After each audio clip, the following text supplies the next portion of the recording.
What's going on live? It's your boy Billy Rowe. Jumping in today on the first row Intersations. Today's topic is Fatherhood Rediscovered. That is going to be with a very close, good friend of mine by the name of Roger Melvin. I ain't going to tell you the other name that I know. Anyway, I want to jump right in. But before I introduce what this topic is about, Roger, I want you to take a moment to introduce yourself, share a little bit about what you do, who you are, and I guess since this show is about fatherhood, at least tell them how many chillins you got. Yeah, my name is Roger Melvin. I'm a filmmaker here in Southern California. I've been working in this industry since '06. Graduated college in Long Beach State, and then stayed down here. I studied film and stayed down here. I started primarily in film, but has moved over to live television. Yeah, just grinding it out. My wife and I have three pretty awesome children. Jordan is our oldest, Jackson is our middle son, and Addison is our baby girl. Yeah, Adrian and I live down here in Southern California and just doing life, man. That's what I'm talking about. So, as I told you guys the past two or three shows, two shows now. This is show number three. As I've told you guys in the past, I kind of want to continue to introduce this concept of intersations. What intersations means is it's a combination of interview and conversation. So in my life, I am very fortunate to have a very diverse group of friends that I have deep, intellectual, sometimes silly, but always provoke growth and thought conversations with. And so this intersations, first row intersations, is a way of me opening up a lens, a literal lens, into the conversations that I have on various topics. But the caveat to this is that there is an ability for you to interact via the live chat and say what you want to add to the conversation, whether it's an answer, whether it's a question, whether it's a comment, whatever it may be. This is for you to also interact with us. So this is not just a two-way conversation between Roger and I. This is a conversation between Roger and I, and you guys are all invited to it. So with that, I do want to share what this topic actually means to me. So when I created this topic, Fatherhood Rediscovered, I kind of had to approach it from the standpoint of where I came from as a young man. I was fortunate. I grew up. I had my father in the household. He taught me some things, some good, some bad. But some things, he didn't teach me. One thing that he didn't teach me was how to fillet a fish. And then later in life, he told me to fillet a fish, and I didn't know how to do it. So I had to YouTube it. Welcome to YouTube. Insert temporary father. Anyway, but rediscovering what fatherhood is, or fatherhood rediscovered, is an opportunity as us now, as the young men, the young fathers in our households, to share some of the knowledge, share some of the struggles, share some of the experiences that we've had. Hopefully that you guys will share some of the knowledge and the experiences that you had, so that we can start building and rediscovering what it is to be a father. And really, though it's fatherhood is typically considered a masculine topic for men, it's a topic that's all inclusive, because typically the fathers interact with the mothers. So women, your feedback is just as equally as important. I know they say a woman can't raise a man to be a man. I actually agree with that. But at the same time, a woman can make some good suggestions that if a man is wise enough, he will take heed to, listen to, and apply. So with that, I want to start off with my first question that I like to ask every guest. Roger, when you hear the topic Fatherhood Rediscovered, what does that topic mean to you? That was a tricky one, honestly. I mean, the re in front of anything gives me the again, and I'm just discovering. Uh, I'm just on a day by day discovery. I have a 12-year-old. I have a preteen, and so there's a lot of discovery happening in terms of fatherhood as it relates to a preteen boy. Um, there's some re things as it relates to bringing up a 5 and a 3-year-old, because we kind of know some of that space. But we are definitely in uncharted territory as it relates to our oldest, but we're enjoying it. And I mean, fatherhood is for me is it's one of the most challenging, but one of the most beautiful experiences that you can be blessed to have. Right? You don't. Not everybody gets to have it, um, but we're some are blessed to have it, and so I take it as such, and I'm appreciative of it that way. So yeah, man. I think it's a journey, and there's some and then there's a lot of discovery.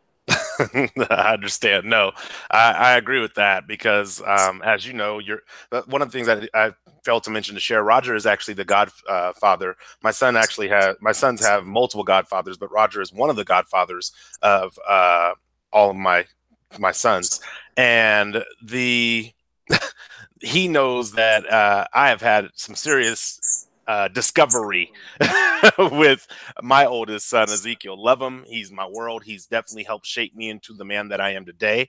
But it is very challenging, and a lot of it is discovery. And I try to in order to try to get a little bit of grace in this topic with my son, I try to ask him or let him know, like, hey, look, you're the first. You're like the pioneer of what it is for me to be a father. So a lot of things that you're experiencing for the first time with me, I'm experiencing for the first time as a father. And so there is a lot of that, like you said, that discovery component that takes place in fatherhood. What it also means for me, and when I think about fatherhood rediscovered, it symbolizes or resembles for me that journey that we once took into manhood, and helping to guide our children into adulthood, because it doesn't matter whether you have a daughter or a son, you're a crucial part of rearing and guiding that child into adulthood. So that is one of the things that when I think of that discovery is, when you're the guide, you typically have been somewhere before, but you're like the guide and the adventurer in that father component, because yeah, I've been a young man before. I've dealt with my own challenges and overcome some obstacles and things of that nature. However, I didn't go through all that as a father to myself. And so with that, I do want to ask you, excuse me, when you think of the term fatherhood, if it's an all-inclusive thing, what comes to mind when you think of the term fatherhood itself? Like, what does that mean to you? Not the title, but the role of being a father. I remember Bishop Noel Jones said, "If you want to change the world, raise your children right." Um, and his point was, hey man, somebody raised Gandhi, somebody raised MLK, somebody raised in our present generation of Barack Obama. Like, so you want to change the world, and then to the counter, like somebody raised some other folks too. So he was just saying, like, you want to change the world, really raise your babies right. And so, in terms of what fatherhood means to me, I think it's that opportunity to make a very impactful uh, uh, uh, imprint on the world. Not from a selfish place, but just from, hey, this is your mark, this is your seed, and this is a place to give back and to sow into someone and to take the things that you did learn, and to reciprocate them and to put them back. It's like there's so many things in life that are circular, and so this idea of giving back and pouring back into somebody else. Me and my boy, some of my boys use what we talk about, the three P's, right? To provide, protect, and profess. And I think those things are very powerful when it comes to talking about fatherhood and parenting a child. And I think in addition to those things, I like add two other P's, which is like prayer, which is super helpful and necessary. And this sounds funny, but play, right? Because sometimes as fathers, particularly as Black fathers, is this idea that like we are so trying to prepare our children for the world outside, and we become these uber disciplinarians. And I just feel like we just have to balance all of those things. So yeah, I guess that answers the question. It encompasses all of those things for me. Okay, fair enough. I like what you added, those two components of play and pray. That is an area in fatherhood that I struggled with, and I still in many ways struggle We with all do. today. Yeah. Because you and I have had conversations about this, Yeah. where you are so focused on that legacy, that outcome, that echo, because you're trying to raise a blank slate into a structured template.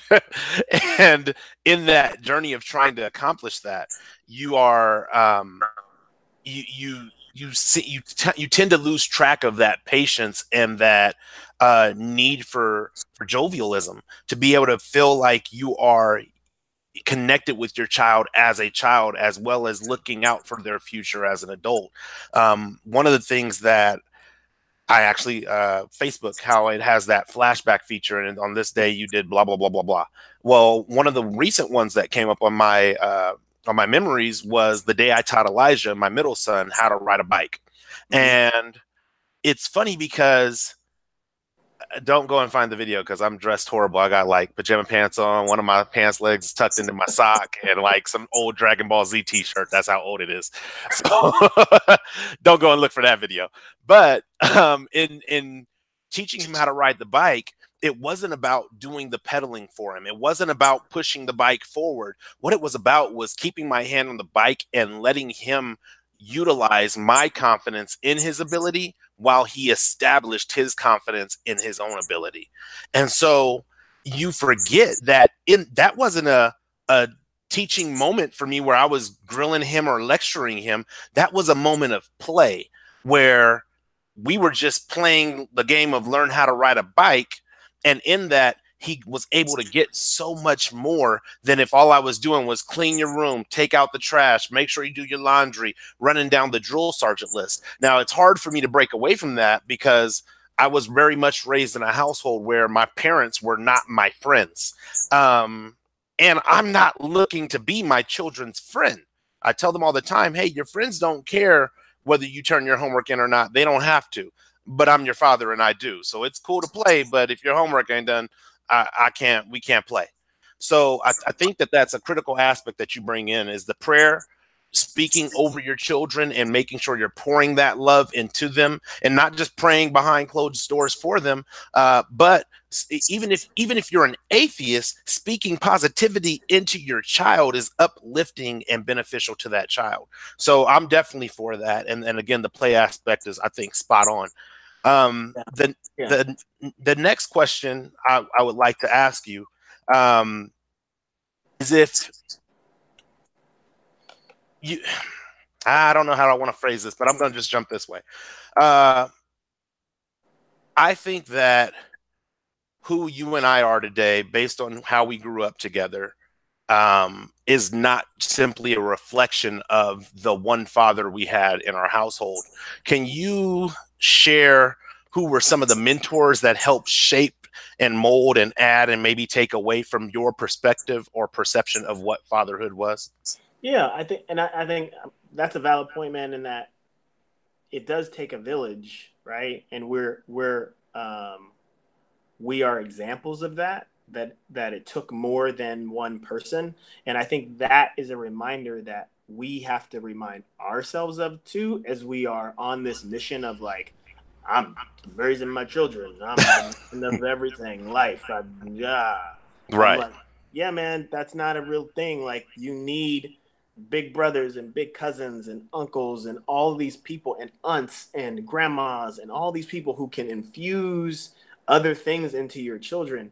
I feel like this is a slight tangent, but this idea of like I realized with my older son, with Jordan, when he got a certain age, that my parenting tactics had to shift Mhm.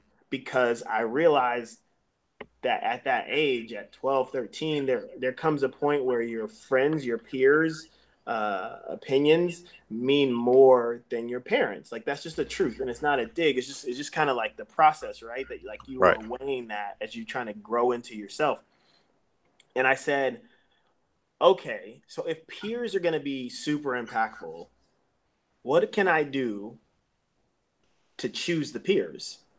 Right? So it Mm. became this thing of I'm as much as my son feels like he's selecting his friends, his mom and I are very purposely building relationships with people who we want to do life with, who we share the same values in, and then those children are the children that are surrounding my son, and thus becoming those friendships, right? So, Right. so it's all very strategic because again, it's village. It's so many people who are going to impart into you. I know that that so-and-so's dad thinks like I do, or we have similar places. And so he gonna speak, if he catch you, he gonna speak into you. And all these people are gonna kind of give you a similar message, right? And sometimes I could be saying the same thing, but if you hear from somebody else, it can land in a way that really does something for you. So there's that. To answer like the immediate question in terms of like who are the people, I mean, there's tons. I was raised, I had two parents not in the house. So my mom was a single mom, and I spent time with my father as well. And so both of them shaped me tremendously. And my mom in particular did a really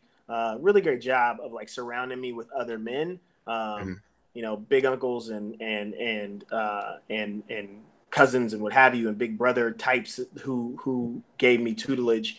And it's in the smallest moments. I feel like that's the other thing that we have to remind ourselves in as parents, as fathers, that sometimes we make these giant like soapbox moments out of things. I know I do. Like Yes. the Guilty. smallest shit. Like Wait, time out. If you're a father and you make soapbox moments and you're guilty, push 3 in the comments, just please. Please just like tell the the truth. just like the take the trash out becomes like a 10-minute 20-minute conversation, and I'm thankful for my wife in that respect, because I need balance for someone to be like, hey, that's not a big deal, and so I'm thankful that I got a variety of messages from a variety of people, and they weren't all soapbox moments. The things that imparted into me the most were not necessarily soapbox moments. They were just like small brush up against, like, hey, bro, you shouldn't do that. Hey, bro, Right. why don't you try this? Hey, young man, why you do that? Just small little moments and encounters with men of moral fiber, and really helped to shape me. And so, there's some folks that we both know, some Cecil Williams, who were really impactful people, Jeffrey Pete, who's a big mentor and a godfather to me, and Orville Mukes, and just a lot of men. Who just shaped and gave me advice, and uncles, extended uncles, and all that stuff. And it's also part of like you being receptive, to learn, and not thinking that you have obtained it, or that what have you. So there's a part of that in there. And also, man, my as a parent, in terms of shaping me now, my wife shapes me a lot, man. She's a tremendous parent, and I'm super thankful for her, because I feel like if my children just had me, it would be a bad thing. Because Right. it would just be yang. It would be no yin. It would just be like, Right. just I'm like, whoa, you need to stop. And Right. so I'm thankful that she is a balance to me, and that's what kids need, man. Because that what you don't want is for you to get turned off, right? That they can turn you off, and then that's it, bro. Like you could just get turned off, and Right. then what? Now you So over there. What game was that? Who wants to be a millionaire? Trying to phone a friend. Hey, can you talk to him because yeah, he's not listening to yeah. me. Now you're on mute. And I remember one of my mentors, Stefan Carradine, used to say, this applies to everything, but it was in business context. He said, Roger, say the thing that you want, and then only do the things that get you what you want. Right. So Mm, if the idea is to make an impact, or like to for my children to hear me, if me soapboxing them every other day is gonna not make that happen, then I should stop soapboxing them. right. Like that's just a reality. If that's what I want. If you don't want that, then go ahead and keep doing it. But if you notice that you're not yielding the results that you think that you want, then you should change. We have to be big enough to be able to change and say, I'm gonna switch tactics on that, because that didn't work. Right. And really that comes to being honest about what you do want, because some people will say, "Well, I want my kids to hear me," and then they soapbox and that causes their kids to tune them out, versus really what you want to do is soapbox because you had got soapboxed when you was a kid, so you feel like it's your time at the podium, so you're going to say everything that you want to say at the podium, and you're going to try to basically filibuster your kid into hearing everything that you want them to say. No room for them to say what they want to say or Yeah. even input anything. And Um, also, you got to realize, I remind myself of this all the time. I'm not raising my son is not going to be 12 forever. He's going to right. be a grown man, and he's going to need to be able to speak up and speak out and stand for himself and challenge things and speak truth to power on things. And so I need him to learn that here in the Mm, house, in a safe place. So I want to encourage him to, like, hey, that didn't sit well with me, or I don't understand that, or that didn't make sense to me, or why did you? And I have to help them with that because sometimes because we do sarcasm in our house, and 12-year-olds know how to, they cut eyes and then like, hey man, so that look right there, that's not gonna work. But Right. the question I'm fine with, but just check the tone and check the look Right. because that's a truth too. Because you can run up on somebody and think you asking a question, but your face is saying something else, and now you got somebody who's ready to go here with you. So Right. that's a lesson too. But I don't want to stifle his voice, man. Like I just feel like that's not a good look. Mm. And so you've given some great tools on how you keep from stifling that voice. What voices do you feel like still ring, like what lessons did you learn as a young man that really like stuck with you and helped you progress into your journey into manhood, which eventually led into fatherhood? And not that that's every man's journey, but what were those voices that really stuck with you along the way to to keep you on pace, and that maybe you're also pulling from today to feed into your sons and your daughter? Sure, there, man. Not all lessons were like necessarily positive lessons. There were some lessons that were not positive lessons that you still took something from.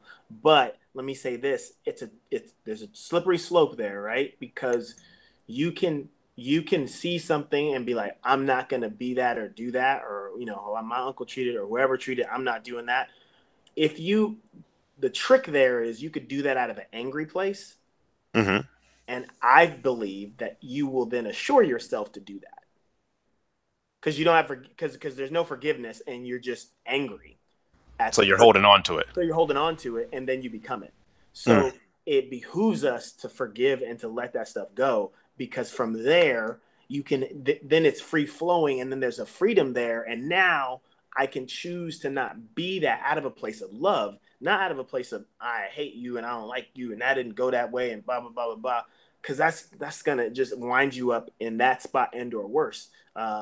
And also just as you get older, I believe this very much so. Like me and my pops, I feel like when I was younger, my pops was here, and I was here in terms of how we saw it. And as I got older, it does like this. And so the Right. way you felt about a person or a thing changes when your perspective changes, and then you go, "Oh, Right. that's kind of what you were dealing with." And then there's a different level of grace and understanding. And so, but that's imperative for us because if we do it out of a place of man, you was such and such and such and I ain't such and such and such and then you wake up and be like, dang, I did the same thing. So Right. there's that and then just there's lessons and things that I remember just coming up. I remember my godfather Jeffrey Pete. I remember I came down um, to Long Beach for an internship before I came to college down here, and I secured the internship. But I came down here looking for a job, and I mean I filled out a lot of applications. I was trying to hustle and get a job, a little summer gig, and just nothing was happening. And so I had my internship, but that was not paid. And so at some point in time, my little $150 car note was like, yo, was good. And I remember calling my uncle Jeffrey and being like, hey, can you help me with my car note? Um, and he lit into me something fierce. Right? He's like, just this is not the way life works. This is not how men work.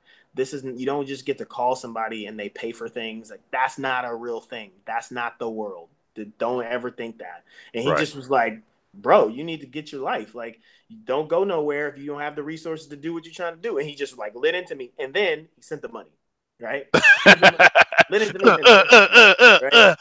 All right, here you go. So, so I take the money, but I take the lesson even more. And so that was a young man's lesson of like, hey, you got to stand on your own 2 feet as much as you can. It's not a place you can't ever ask for help, um, but you should do your due diligence to not put yourself in predicaments and situations that can be adversely affected if you can avoid them. And some things you can't. That's just life. Things happen, whatever. But that's one of those things that like really sticks in my head, and it's something that I pass down to my son, and just being like, hey man, in terms of your finances, in terms of your dollars, he's got a job. He's got a job, at 12, and so Like, hey man, you got to stack your chips. You need to make sure that you always have your cash on you or something on you in case you want something, in case you want to make a move. You have to be able to do that for yourself, as opposed to like, hey, can somebody do it for me? Right. That's just not a place that that's not the men that I'm raising, or girls.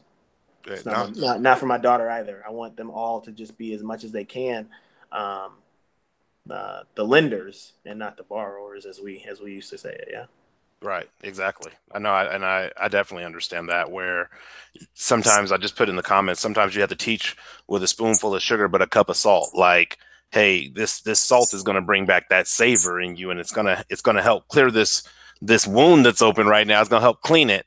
But then there's going to be a tablespoon of sugar after for you to kind of Yeah. suck on and realize that this was a part of the lesson. I'm as a father, especially us as fathers, we are definitely willing and able to help our children and would do almost anything for them.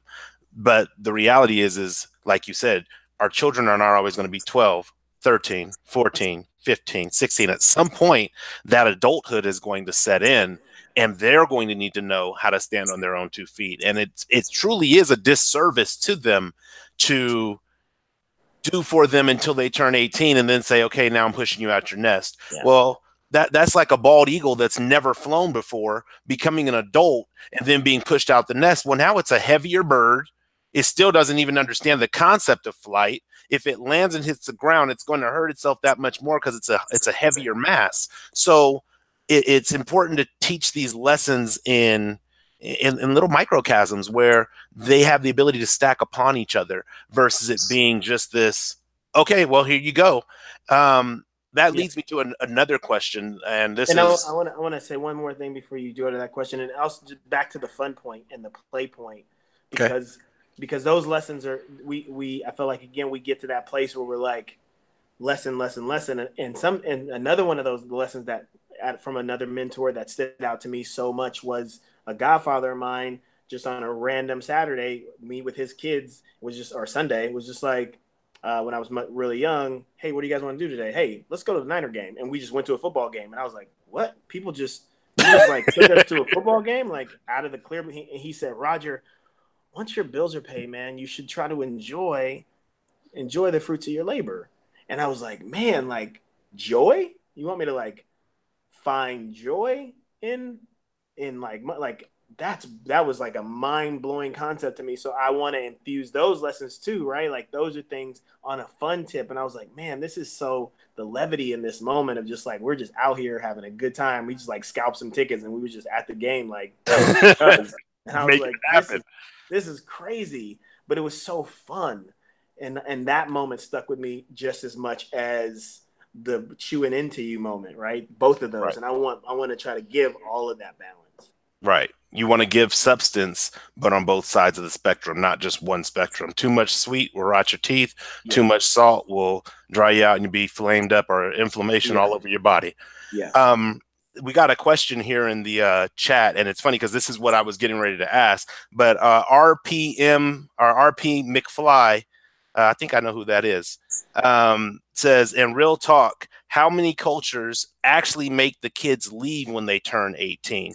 And that was kind of where my questioning was as well. Is, especially I see this in minorities where some minorities will let their kids live with them well beyond what I think is healthy, by my personal opinion. But other ones are like, hey, you're 17 and 3/4, close enough, get out.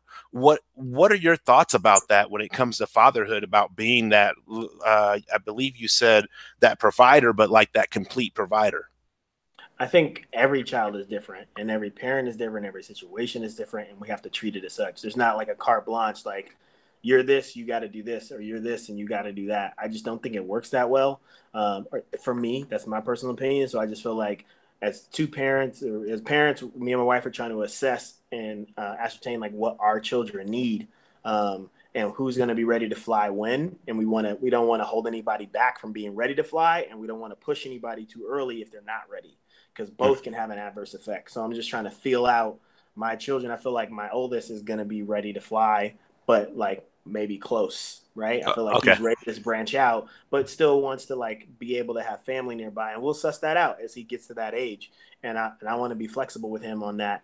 Um, again, to your point, I'm not trying to like do a disservice to you by keeping you or either or hold or pushing you out too soon. I just want to try to find some balance and be a student of my kid.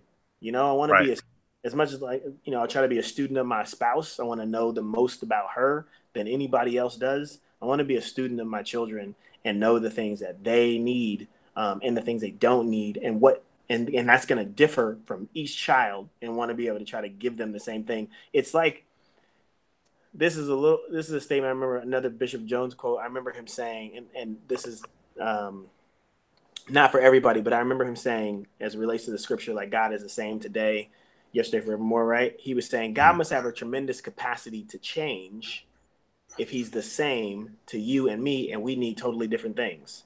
And I Right. feel like that's who we are as fathers. I'm the same father, but I'm giving very different things sometimes to my children based on what they need.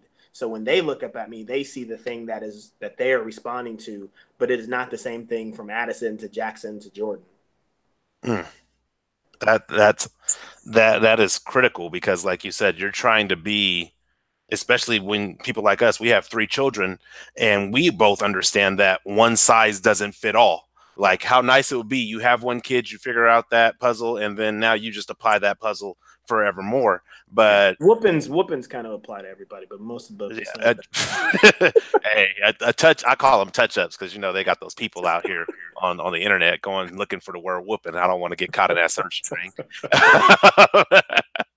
But that it's not a one size fit all. And because it's not a one size fit all, you have to have that dynamicness about yourself to be able to change and shift. And sometimes, honestly, man, sometimes the shift is not comfortable and it's not easy. But as the provider, as the leader, as the role model, you have to show your kids what it is to do sometimes the things that you don't want to do. And I don't mean negative things that are unhealthy for you. I'm talking about those things that are going to cause you to grow to be a better person. Talking about pride. Booyah! You're talking about you need to show your kids how to be humble or how to not be so prideful sometimes. That's the truth of the matter. I remember I Mm, went through a summer with Jordan, this was a few years back, and I said, "Hey man, this summer, me and you, our goal is just gonna be able to say that we're wrong about stuff because we both struggle. Like, just won't say it. Just like, oh man, that's a I'm not good going to point. say I'm Mm, right, but I'm yeah, not I going to see say what I'm you're wrong. saying. Yeah, uh-huh. No, fool, you wrong. Say you're wrong. Just say those words. Say, I'm wrong. I was wrong. It's so painful to Let it say I out. was wrong. But yeah, man, that's what you're talking about, man. Is like showing your kids that you can lay yourself down too. Right. And I think that goes to what Terlin said in the comments as far as if you haven't prepared them, how can you release them? That is the reality. If you haven't prepared them to accept not being right 100% of the time, if you haven't prepared them not to get a trophy because they did the things that they were supposed to do, i.e. participation, if you haven't prepared them for those things, it is like you're not going to make it in this adult world because the moment you mess up and somebody doesn't say, "Hey, it's okay, Tiger, you'll get them next time," you're going to fall apart because you're like, "But I participated." I've worked with the new millennials that are in the workforce now, and some of them are like, "Well, I showed up to work today." Yeah, but you didn't do your job. So there's no check gonna be here for you week after week after week if you're not doing what we're paying you to come here and do. Yeah, So that is a challenge for me. There yeah. was You saw a that? yeah, that was weird. All right. Hey, listen. I'm like, is it? Is I see my young man Roe in here. I see equals MC squared in the building. Right. Shout out to the young Roe, my firstborn Ezekiel Roe, godson to Roger, also to Omega somewhere in here in the chat. Yeah, Let's get to his question because he redacted it. I guess he was trying to restructure it, but yeah. he has a question here, and I'm actually going to let you answer first this time. It says, "How do you gauge if you are ready to leave?" Z, I think I'm not sure if you're talking about yourself. Or how does a child gauge if they're ready to leave? Is I I think think is that's how I'm what he reading means. if I'm reading that question. How do you gauge if I'm ready to push out? Um, I don't know, man. I think have you demonstrated for yourself? Time out. He clarified. Oh, he He's talking clarified. about as a parent. Got it. So how does a parent gauge how if their child is ready to leave? Okay, Yes. copy you. I got you, Z. Um, I think kind of still going to go similar down the same route. Has the child demonstrated their ability to show responsibility in the small things? Always looking for the small, right? It's the minutia that tells me if you're ready for the big because the small things suck. So if you can handle those, then I can absolutely trust that you're going to be down to handle the other things. If the small take out the trashes or whatever, like do your work, like all those things are so small peanuts. If those things are being demonstrated by my children, then I feel like, yo, I think you'll be good when you move out because I know that you'll take care of business. So I think demonstrating, being able to be responsible is kind of the place I'm going to start with on that. Um, I mean, I honestly agree with you. It is those small things.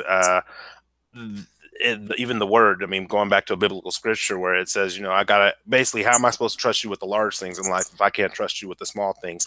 How am I supposed to trust you with $1 million if I can't trust you with 2 cents? So as a parent, especially with you being one of my children in my household, it is critical for me to see the things that I know are going to help you stand through adversity, because I know that when you leave my house, heck, you will probably still be in my house and have to face adversity. So my comfort as a father, my success as a father, my crown jewel as a father is seeing my sons being able to stand independently and interact intelligently with this society that we live in. There's a lot of things that go on, whether it may be racially charged, it may be politically charged, it may be financially or classism, it might be a form of classism. Those things, as the world continues to maneuver and trend in and out of those scenarios and those circumstances or those social issues, I want to know that my son has a sturdy enough boat. And you can't have a sturdy enough boat or a sturdy enough raft if you haven't compiled enough wood to form the raft. So when it comes to those little things, it's not that a raft is a tree that you throw in the water and it floats. It's a tons of pieces of wood, sticks that have been bound together that will help you float through this current of life well after I'm gone, well after your godfather's gone, well after your mother is gone, and all the adults that are currently ahead of you are gone. We want you to be able to stand as an adult, as a man, as a pillar in your community and with those within your inner circle. Yeah, and I think even on like a micro level of that, just like where's I'm looking to see where your head's at. What can you write a check? Not that people are really doing that.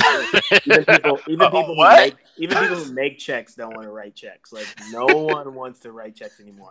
But like, just do I feel like I've given you or you've accumulated enough knowledge about how the world works, right? And I try to hit Joe up and my little nephews as well, just about random stuff like, hey man, like this is how the water bill works. This is Right. how the light bill works. And this is insurance, and you have to pay that whether or not you use it or not. That's what it is. This is how the rent works. This is what it means when something is prorated. Like this is what it means like if you're late, and these is how late fees work, and just stuff about the world. Because I remember myself in my first place, it was my mom's place, but I stayed there by myself. I always tell this story to Jordan just because I'm like, I want you to know this is embarrassing, but it was a thing. I don't know. I think it was maybe 1920, and I was standing in a place myself, and I thought I got the stuff set up that I knew how to set up. I set up the PG, like the lights are on, so I was like, hey, the lights are on. There's a phone. I'm good. And I remember washing some clothes, and then I put them in the dryer, and they were just wet Still, they were just cold. And I remember calling my uncle, and I was like, "Hey, I think something's wrong with this dryer. Can you help me out?" So he's like walking me through, like, turn this on, check this out, and then he was like, "Hey, Raj, check the stove," because I hadn't cooked. I was eating out. He was Right. like, "It's just clicking." He was like, "Hey, did you turn on the gas?" And I was like, "What do you mean?" He was like, "Did you call SMUD and turn on the gas?" And I was like, "I didn't know I was supposed to do that. I called PG&E. I thought everything." He was like, "No, bro, that's just this." I was like, "Wow, okay, cool."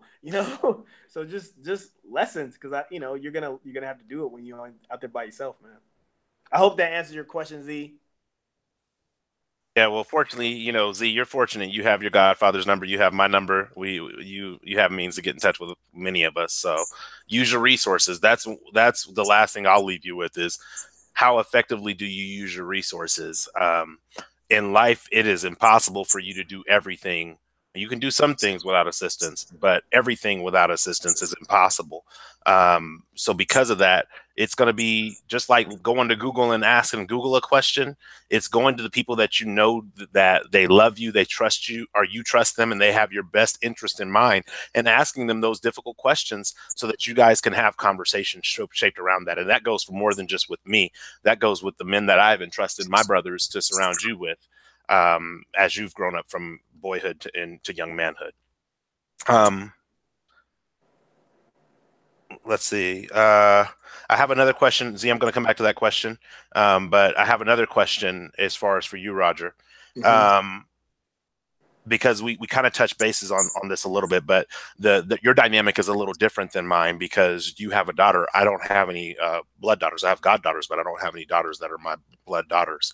Um, how does your presentation of fatherhood vary between your children? And that's from a perspective of age and from gender. In terms of gender, there's certain things that, and this is just my daughter. I don't know how anybody else's daughters work. But in terms of my daughter, I just I gotta be just a little different with her. She has she's strong, but she has a soft heart too, and so things that come from dad feel different. So just have to be mindful on my presentation, Hmm. because I just realized that, like, sometimes just my voice and my demeanor can elicit a response out of her that I wasn't going for, and so I just want to be mindful of that. It's not that she is weak by any stretch of the imagination. For a 3-year old, she is not. Um, but just being mindful of that, in my presentation, and again, just everybody needs different things, and she has different needs, and my son Jackson, my middle son, has different things as well. I noticed with my middle son, um, I'm Adrian and I both try to be very mindful of, like, giving for, like, Jordan. We try to give him, like big brother perks, like you're Okay. the oldest perks. Hmm. Just little things. Whether or not it's a later bedtime, whether it's a Friday, it's a Thursday, they went to sleep. Let's go see a movie. You good? You gonna be able to get up in the morning? Okay, let's go. Just little perks, because we know that we put responsibilities on him that are more adult. And so just trying to reward that with Jackson as a middle son. I'm aware of, like, what it feels like to be in the middle and Right. competing for air, and space, and just trying to carve out just Jackson time, Right. where he feels that he is getting all of my attention, to just make sure that there's balance there. Um, Even to something like when we pick them up, like, Jackson gets picked up first, and then he gets alone time while we go pick up everybody else. Like, little stuff with Addison, it's daddy daughter dates with her too, or just little things like that with her. Just like, I'm just gonna sit in this room. I'm not even gonna do nothing. I'm just gonna lay on my stomach and let you guys jump all over me, just so you can feel my presence. Right. Right? That's it. That's all I'm doing. So yeah, just different. They all need different things. What do you do, man? I struggle. That's what I do. Um, so for me, the struggle that I am working to overcome, especially I'm very distant, miles wise. I'm very far from my children physically right now. Yeah. I struggle with balancing out that disciplinarian in me. I feel like a Frosted Mini Wheat commercial where the kid in me, yeah, that's what I feel Yeah. like, because the discipline in me says, if you're not doing what you're supposed to be doing, then there is no reward, Yeah. because that's the world that I live in.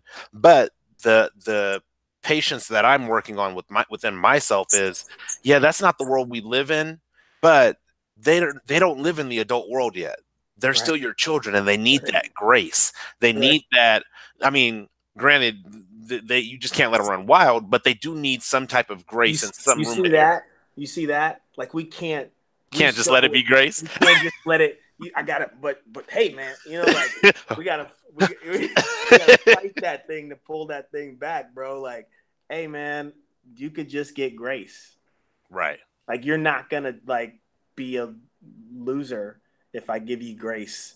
God does it to me all the time, and I Right. think all right. Like that's pretty much the existence of our relationship is like grace for Roger. So Right. Let me see what he's going to need today. Let's go ahead pretty and pat much it. Grace in his lunch. It, bro. It's pretty much it. The other thing that I do though is I try to, and this is no idea of my own. This is actually the idea from the boy's mother, where she's like, you got to spend time playing with them, and it's a hard concept for me to grasp because my parents didn't play with me very often. Like we played a couple of maybe card games, couple board games. They taught me how to play dominoes. You don't Mm-hmm. want to see me on that table, but other than that, I was like left to my devices. I played with the kids in the neighborhood. I played Right. basketball. I ran around. I played Nintendo. I mean, I played with Legos and GI Joes and all that kind of stuff. So I was always playing. So I didn't play with my parents uh, as much as I feel like children today rely and need some of those social developmental attributes to be Mm-hmm. given to them from their parents. And so that is what I really struggle with. And even the last time I came to California, I mean, it's hard because I'm going back in a time zone, but not only am I going back and I'm tired, it's like, okay, Ethan may come up to me, he's my youngest, and be like, hey, Dad, will you play with me? And I'm like, yes, son, I will play with you. Give me a moment to do this, and then I will come and play and do whatever. And the last time I think I had to take a nap, and then he came back and he was like, "So nap time's over. Will you play with me?" And so we ended up playing a game of operation. Um, and the thing that was funny that this what I'm talking about, those social cues are. Not only did I sit down and play that game with Ethan, the youngest, then the middle wanted to play, then the oldest wanted to play. So now the four of us are sitting around this board game designed for I don't know what age, but I know I'm not in the ranges age 0 to 15 or whatever it may be. I'm not in the age bracket, but I'm experiencing that necessary bonding time with my sons, Yeah. and they're seeing what it is to just play a game. And I mean, we were trash talking to each other, oh, you buzz the side or whatever. But then that goes back to what you said in the very beginning, that need for play, needing to play with your children. So that's what I'm trying to work on now, is having more of that need to play aspect, bringing some of those relationships that I've fostered, bringing those into play with making sure their children are around them, making sure that we're going to their family events so that they're around those children, and Right. vice versa. Right. So that's what I've tried to do. The last thing that I've tried to do is create an atmosphere of hospitality when it comes to hosting events at the house, like Mm. barbecues and gingerbread house parties Yeah. and New Year's Eve parties, bringing fellowship into the house to make it where, I mean, we've opened up our house to, I think since we've owned it, like 2 people to stay with us. And that's not like, oh, look at us, we're helping people in the world, but that is to show our children like what it is when you have something, you have a resource, and people that you say you love and you care about need help. How do you help them? You may not be in a financial situation to help them and give them cash, but if Right. you have a space for them, Yeah. making a space for somebody who is going to be homeless is far more important than giving them $20 to help them stay at Motel 6 for the night. Yeah. So those are the things that I try to do with the boys. We only, man, this conversation is going fast. We got like 11 minutes. I'm going to tell you guys now, if you have questions, please throw them into the comments so we can touch base on them. I'll read the comments in a second. But Roger, I want to ask you my final question. Mm-hmm. When it comes to fatherhood, and I almost can guarantee I know what this is going to be, but when it comes to fatherhood for you, what has been your greatest challenge thus far? Mm. I work a lot. I Mm-hmm. work a lot. My schedule is in film and TV. Sometimes it's feast and famine. Sometimes there's spaces when we don't. There's not a lot going on, and then there are months, sequences like now where um, I work 35 days straight, and traveling and whatnot. And I think that is probably the toughest thing is trying to be present while you're gone and um, trusting my wife to hold things down, which she's doing a phenomenal job. But just there's just there's always just the question of am I giving them enough? Am I is um, there's is this trade off too great?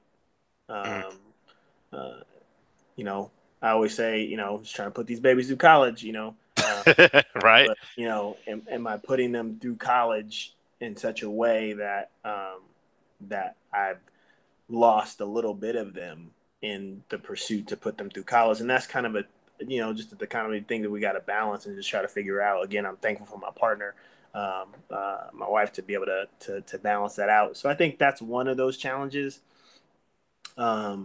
And then I think just with my oldest, I'm just really him in particularly, just because he's getting so big and has so much promise and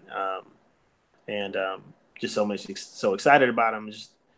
Just trying to make sure that again I'm giving him what he needs and that I'm not that disciplinary thing is real, bro. Like we like legit struggle with that. And I'm thankful for my wife who checks me and is like, even small stuff like bedtimes, like I'd be just like harping and I'm like, I have to really catch myself. Like I don't know that if women understand this about men, that like there are things that like they rise up in me. Like I have to fight to not say a thing sometimes. To see something and not say something about it. Like shut Let up, it go. bro. Just Like let it go. let it ride. Like just let it ride. Um, and I think one of the things that gets me on that is just a reminder, like, bro, like, you want that to be the last thing? You want that to be the last thing? Is Right. it that serious? You want that to be the last thing that Jordan hears out of your mouth? You know, you gonna get in this car, who know? You know what I'm saying? Like, you want that to be the last thing? Like, hey man, you taking too long in the bathroom? Like, this stuff, like, let the things that matter really matter, and let the other shit just like not. Me and my wife were saying this, like, at the beginning of my son's seventh grade year, he said no to drugs. Like, some kid just hit him up on the playground, like, yo, y'all want some? He was like, what? Like, oh, like, so in the scheme of things, you're winning. He Right. said no You're to up. drugs. You know what I'm saying? Like, you may struggle if you take the trash out, but like, you said no to drugs. So I was like, trying to remind myself, like, he is killing it. He's killing it. And I want to be the one to be telling him those things. I remember my dad in junior high. I remember when I graduated, had my little yearbook and whatever. And he took my yearbook to his office, and I learned this much later that he was like bragging to his coworkers about me, and I was like, man, like I would have loved to hear some of that brag. You know what I'm saying? I'm like, hey man, I wanna do better with that. I want Jordan to hear me brag on him to his face and in front of people, and I want him to know that I ride for him and that I think he is dope. And that's the truth. So that's a struggle because I get so bogged down on like, if I don't get on him about this, then he's gonna whole life's gonna be ruined. I'm like, probably Right. not, cuz probably not. Right. It's kind of hard Probably to ruin. not. I mean, it's possible, but it's hard to ruin your life at the Probably lovely not. age of 10 years old. When you're at 10, you're like, oh, you're going to make this life decision. It's going to ruin everything. Yeah, man. Like, yeah, No. put not putting not taking your clothes out of the washer and leaving them in there, and then you got to run them again. Like that is really gonna make your life hell. Right. One more Tide Pod is not going to kill anything. Come on, bro. So we got a few questions in here I want to touch on. We got about 5 minutes left, and I still want to give some tools before the end. There is a question. Ezekiel asks, what if you teach someone adequately, but they don't learn after they should be gone in your eyes? That is, for me at least, that is where it's important for the parent to be, like Roger said, a student of their child. Not all children learn the same. Just like, you know, somebody may excel in math, but not excel in English, may excel in history, but not excel in economics. There, you have to be a student of your child to understand how they learn. And sometimes you can't just get that through osmosis and through observation. Sometimes you have to ask. Sometimes you have to say, hey, you know, son, I whooped your butt about this. And I thought that was the right way to go about it. But what do you think I should have done? That's why now you're seeing when I incorporate with your consequences from your actions, I'm saying, do you think that that is fair? It gives you the opportunity to have a voice, not that it's going to change what the consequence is, but have a voice to be able to say, you know, I don't think that's fair. And if you can articulately convey what you think is not fair about it, then we have now something to nibble on and substance to pull at to try to be better and more effective the next time, because it is about preparing you for manhood. Um, the other question, I'm gonna let you answer this next question, Roger. It is from Christopher Marsh. It says, the question I have is far more complex than text, but how would you go about strengthening the bond with a child whom you see only every few weeks and only for a few days? So I'm guessing this is a custody situation. Um, I don't have a direct answer to that, man. I think I know someone in a similar situation like that, and that's incredibly difficult because time is so limited. And I think I think li- I would say as much as you can listen and just hear what their experiences are and what they're doing, and what they're into and what they're not into. I would just as much as you can, be a person of just questions, to be intuitive and just be seeking and to let them to draw out of them who they are. Because I think what happens sometimes when you're not around all the time is you miss out on who they are becoming. And so you're stuck in a truth that is not where they are. So like, understanding is just a truth that you stand under, right? So your truth is here. That's your understanding. They were 6. And so that's who you know them to be. But now they're 16, but you were treating them with the understanding that you had at 6. And so the things that you were trying to give and do and be to them are here. And the best thing we can do is try to can evolve with them as they're evolving. So I hope that helps, bro.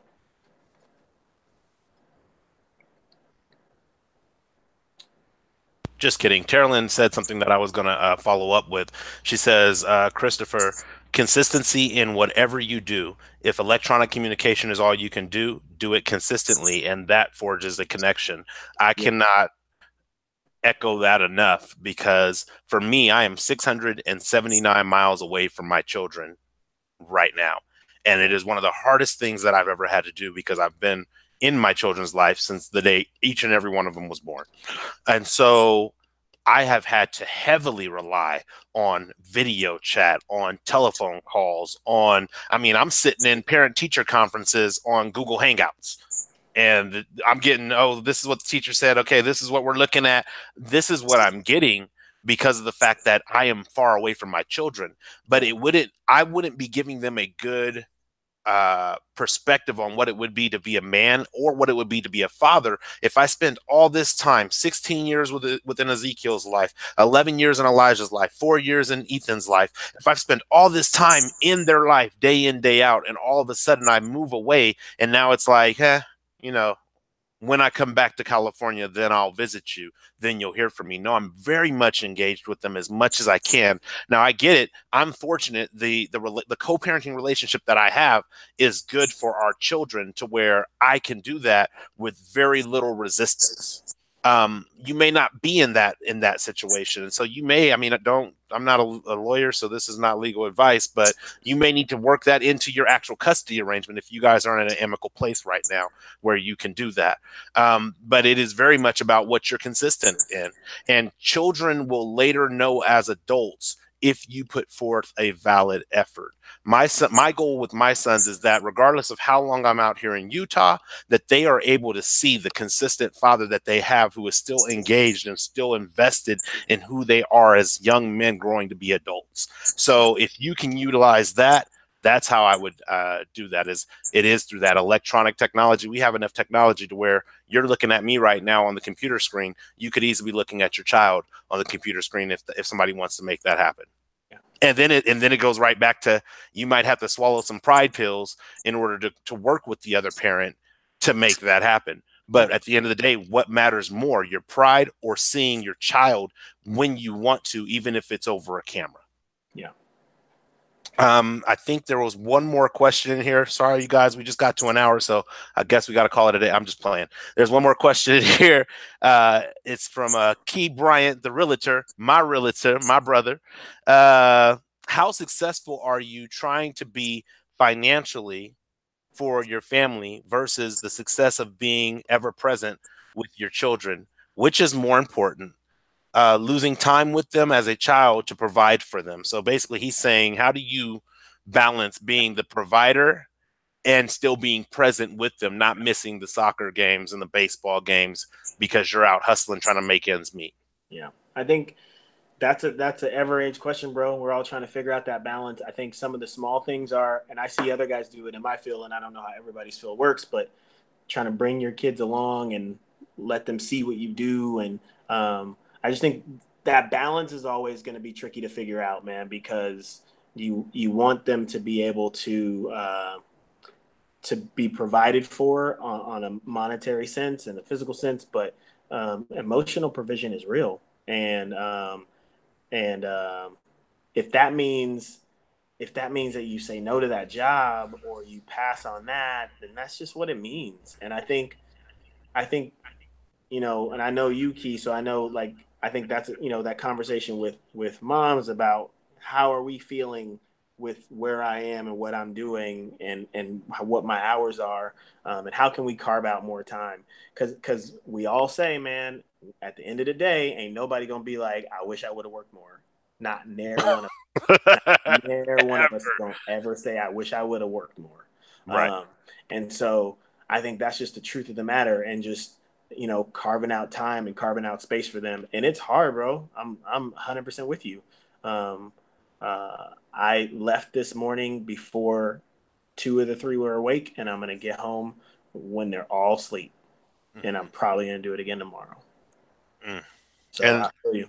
And the other thing that I would add to that is, especially being way out here in Utah, sometimes it's so I guess the only way to explain this is when Ezekiel and Brittany and the boys lived down in Southern California and I was living in Northern California. I remember having this conversation with Ezekiel where I asked him, I said, how often did you think that you've seen me while you were in Southern California? They're there for about a year. He's like, I feel like you were there like every weekend and every basketball game. I feel like you were there.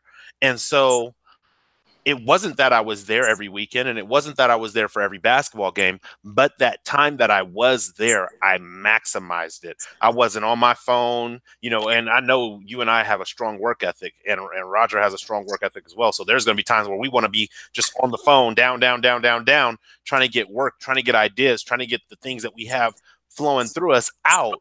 But when you're supposed to, when you're at work, you work that hard for that work ethic. Why would you not maximize that time when you're there for your children? So when I was watching basketball games, that's what I was doing. While I'm doing this video, my phone is rang 3 or 4 times. I have not answered it because I am engaged with you guys, and I can't be like, oh wait, hold on a second, hello.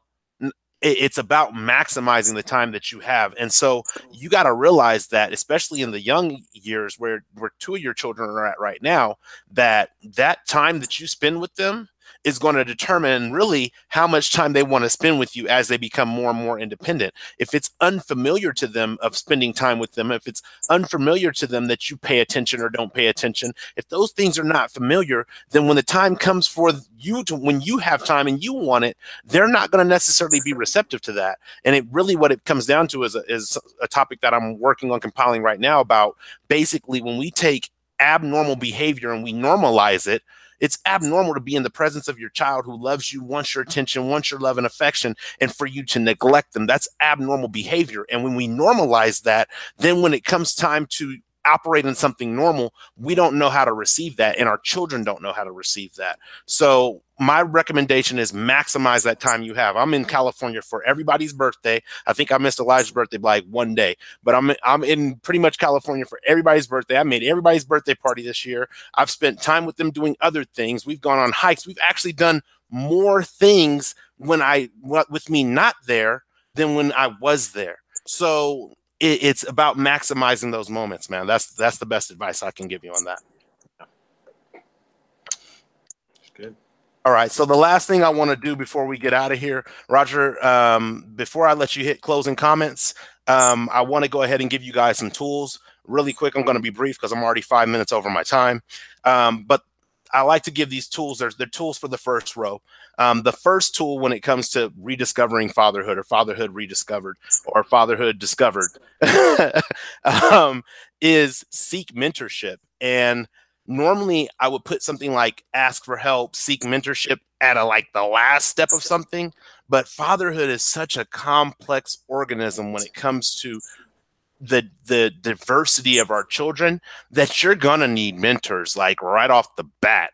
I mean, like if you can get them before you have to deliver the first child or before the first child is delivered, you're going to be ahead of the game. But really, it's about seeking mentorship. And that's whether it's your brothers that you have surrounded around you, older men that are been fathers and their children have been grown and raised, whatever it may be, seek that mentorship so that when you have those difficult moments, when you have those moments where you want to throw your hands up, because I've had those moments where I'm like, man, I'm done. I'm done on kids. I'm done. I don't care. When you have those moments, you have somebody to go to and lean on and say, man, I'm struggling. And I just really want to just stop and cry because this job is hard. There's no job like it on the planet Earth.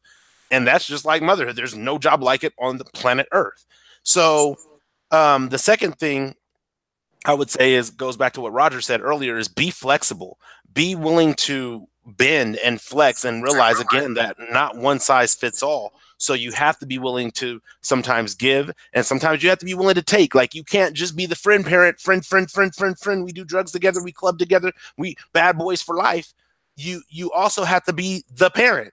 So it's a dance between being firm and being flexible, and it's finding the rhythm that works for you and each individual child. The third thing would be provide complete provisions. So being good at one thing is not enough. I can be the fun parent all day long, but that's not enough. You know, as humans, we consume multiple types of nutrients for nutrition. We don't just eat vitamin A and then grow to be strong, healthy adults. So you have to be willing to provide, you know, that play. You have to be able to provide finances. You have to be able to provide protection, shelter, all these things, guidance, nurture, love, you know, counsel. You have to provide all these things. So provide complete provision. Providing complete provisions is critical to fatherhood. The fourth thing is build your stamina for endurance, because there's a difference between agility, being agile and being able to react, and stamina. This is a long haul. It's not going to end at 18. I mean, we think, oh, can't wait till you 18. The reality is it's not going to end until you leave the face of the earth. You are a father from the day your child is born until the day you go. hopefully that's the order it happens. So be prepared to build your stamina up so that you can provide endurance. And then the last thing is learn heavily to rely on patience. And I don't mean just patience with your children, patience with yourself. There is no way for you to flawlessly move through this journey of fatherhood. So because there's no way to do that, you're going to have to be patient with yourself as you're learning. You can read every book on parenting in the world and still struggle when you have your own child, because it all sounds good in theory, but once you start the application process and applying that knowledge to your life, it gets a little dicey. So be a student of patience as much as you are a student of your children. With that, Roger, I want you to go ahead and give your closing thoughts, and then I will go ahead and wrap it up. I think you said it all, man. I think that's what we talked about. I think is you can take it from all of those things. I feel like the only thing I can leave with is if you know yourself to be like you and I, that we are quicker to discipline and soapbox than grace and letting it ride, then do your best to up the ante on the grace and on the letting it ride, because you got the other thing kind of unlocked. So why don't you try the other side a little bit? Right. True. I feel that. Other than that, my closing thoughts are, I love these conversations, Intersations on the first row. I hope you guys are enjoying it. If you're still engaged in the audience right now, or if you're watching on the replay, please do me a favor and subscribe to the channel. Click the bell so when we come on live, when the first row is on live, you're able to tune in. Tomorrow, I will be doing a Wednesday word. The Wednesday word topic will be treating your house as an anchor. And I'll elaborate more on that tomorrow, but I really look forward to engaging with you guys next week on the first row Intersation. I haven't established which guest will be yet and which the topic will be, but as soon as I have that, I will put that up and you will see something pop up on the social media. Other than that, I love you guys. Thank you. One love. God bless. And thanks for sitting on the first row. Peace.